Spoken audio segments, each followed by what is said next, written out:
Chapter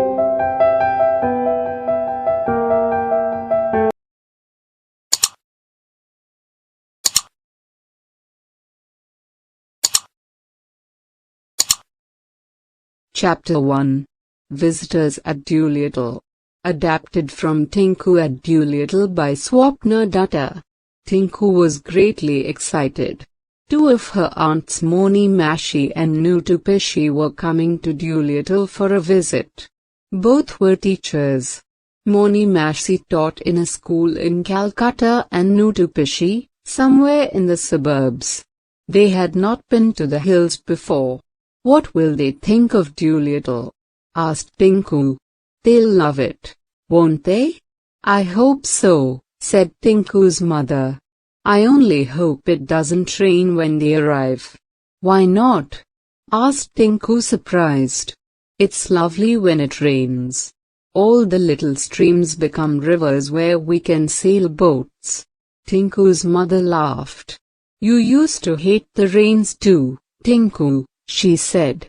"Oh, that was very long ago," said Tinku. "I am used to Duliatal now and it's a lovely place." As it happened, there was a heavy downpour on the morning of their arrival. "It's time to go to the bus stand," said Tinku's father, peering at the wall clock. "Where are the raincoat? The umbrellas? Let's take a couple of extra shawls as well. It's kind of shivery." "Could I come to the bus stand with you?" Tinku asked her father. "Yes, but wear your raincoat and don't forget your gumboots," he said. Rain continued to pour down when the half-filled bus from Kathgodam arrived at the bus stand. Tinku jumped up and down eagerly. She was very fond of both her aunts. Moni Mashi told her the most enchanting stories when she visited her in Calcutta. And Nutu Pishi was great fun to be with and quite a good photographer. But they did not seem to be among the passengers. "Nutu! Moni!" called out Tinku's father in a loud voice. "Are you there? Hurry up and get down. The bus will leave in a minute." Two huddled figures, almost buried under cardigans, overcoats and shawls, crawled out of the bus. "What monstrous weather!" said Moni Mashi in a feeble voice. "It's freezing," said Nutu Pishi. "Really, Dada, I don't know why you asked us here at this time of the year. It always rains in the hills. You'll soon get used to it." "Everyone does," said Tinku's father, taking the bags from their hands. "Tinku!" cried Moni Mashi, catching sight of her. "Why did you come out in this rain? And where's the taxi?" asked Nutu Pishi, looking around. Tinku burst out laughing. "We can't go to our house by taxi, Nutu Pishi. The path's too narrow." "A rickshaw then?" asked Moni Mashi. "I'm afraid you'll have to walk," said Tinku's father, laughing at the look on their faces. "It's not far. Here, get into these raincoats and take these umbrellas. Walk all the way to your house," cried Nutu Pishi. "And I don't see any road," said Moni Mashi. "There it is," said Tinku, pointing to the narrow track leading down to their house. Moni Mashi said, "I can't go down that path. It's so narrow and there's such a steep drop on the other side. There is not even a railing one can hold on to," said Nutu Pishi. "Don't be frightened, Tinku's father. Here, hold my hand and you hold mine, Moni Mashi," said Tinku. "Don't worry, you won't fall down." It seemed like a never-ending journey to Tinku. Both her aunts were so scared of the narrow path that they took ages to cover the short distance. "Thank God, we've reached the house," said Moni Mashi with a shudder as they neared the gate. "I'm not going to step out until it's time to leave." "I don't think I want to either," stated Nutu Pishi. There's nothing to see except dripping trees and dark bushes. I don't think we'll get to see the snow range at all." "Oh yes, you will, when it is bright and sunny," said Tinku in a comforting voice. "Here we are," said Tinku's father, opening the gate. Her mother was already at the door to welcome them. Soon after they had their tea, Monimashi and Nutupishi dived under the quilts and blankets with a hot water bottle each. But when they opened their eyes the next morning, the whole place was filled with sunlight. The sloping garden was full of colors. The snow range beyond the garden shone golden in the sun. The dark hills in the distance had silver trickles falling down into the green plains below. "Oh, how beautiful!" cried Monimashi and Nutupishi together. "I told you so," said Tinku, joining in the laughter that followed. Understanding the text. A. Answer these questions. 1. Why does Tinku think it is lovely when it rains? Answer. Tinku thinks it is lovely when it rains, because all the little streams become rivers where she can sail boats. 2. Why was Tinku's father not able to recognize Monimashi and Nutupishi at first? Answer. Tinku's father could not recognize them at first as they were huddled and almost buried under cardigans, overcoats and shawls. 3. Why cannot Monimashi and Nutupishi go to the house by taxi? Answer. Monimashi and Nutupishi cannot go to Tinku's house by taxi, because the path leading to her house is too narrow. 4. Why did the journey to the house take a long time? Answer. The journey to Tinku's house took very long, because both her aunts were so scared of the narrow path that they took ages to cover the short distance. 5. How was the place different the next morning? Answer. The day they had arrived the place had been dark and wet. The next day, however, the whole place was filled with sunlight. The sloping garden was full of colors, the snow ranges shone golden and narrow, silvery streams trickled down the hills in the distance. B. Complete these sentences in your own words. 1. Tinku jumped up and down at the bus stand because, answer. She was fond of both her aunts and was eagerly waiting for their arrival. 2. Monimashi was good at, answer, telling enchanting stories. 3. At first, Monimashi and Nutupishi did not like the hills because, answer, it was freezing cold and it was raining. 4. Monimashi and Nutupishi were frightened when they had to, answer, walk down the narrow path to Tinku's house. 5. From the house, there was a good view of, answer, the sloping garden, the snow ranges and the hills in the distance. Structures. More uses of the. We use the definite article the. 1. Before a singular, plural, countable or uncountable or noun phrase. That we have referred to earlier. The mountain, singular noun. The hills, plural noun. The houses, countable noun. The view, uncountable noun. The dark range, noun phrase. 2. To say which person we are referring to by mentioning their job, or something special, about them. This is Nutupishi, the photographer. 3. With superlatives. Monimashi told her the most enchanting stories. A.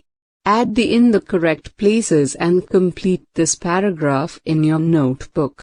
On Friday, Kia, Mega and I walked to the art gallery, about 2 kilometers away. We were amazed to see the huge paintings and sculptures there. Later, we had a lesson in making cartoons with Nick, the cartoonist.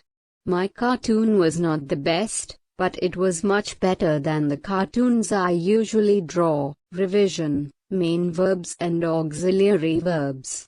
We have already learned about main verbs and auxiliary verbs. Main verbs are an important part of a sentence and describe an action or what is happening. Helping verbs or auxiliary verbs come before the main verb and add more meaning to it. We also know that forms of the verb be can be used both as main verbs and auxiliary verbs. She is a little tired. Main verb.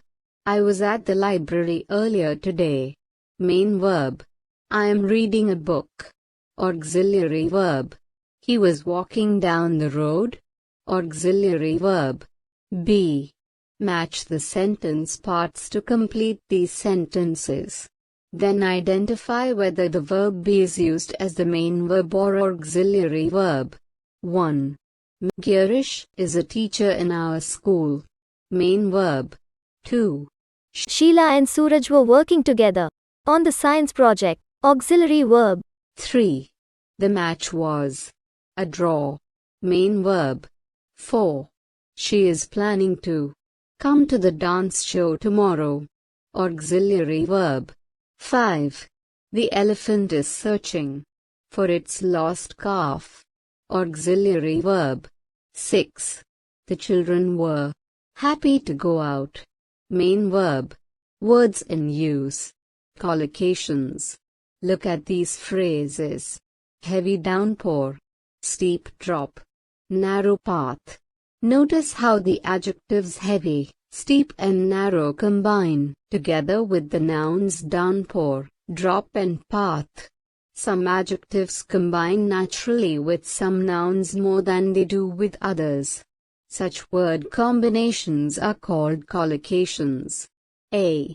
Match the correct adjectives and nouns from the table to complete the sentences on the next page. Some of them are from the text. Adjectives. Nouns. 1. Sunny. C. Day. 2. Never-ending.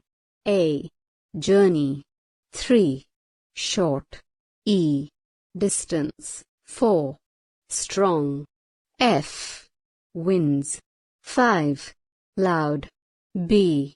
Noise. 6. Breathtaking. D. View. 1.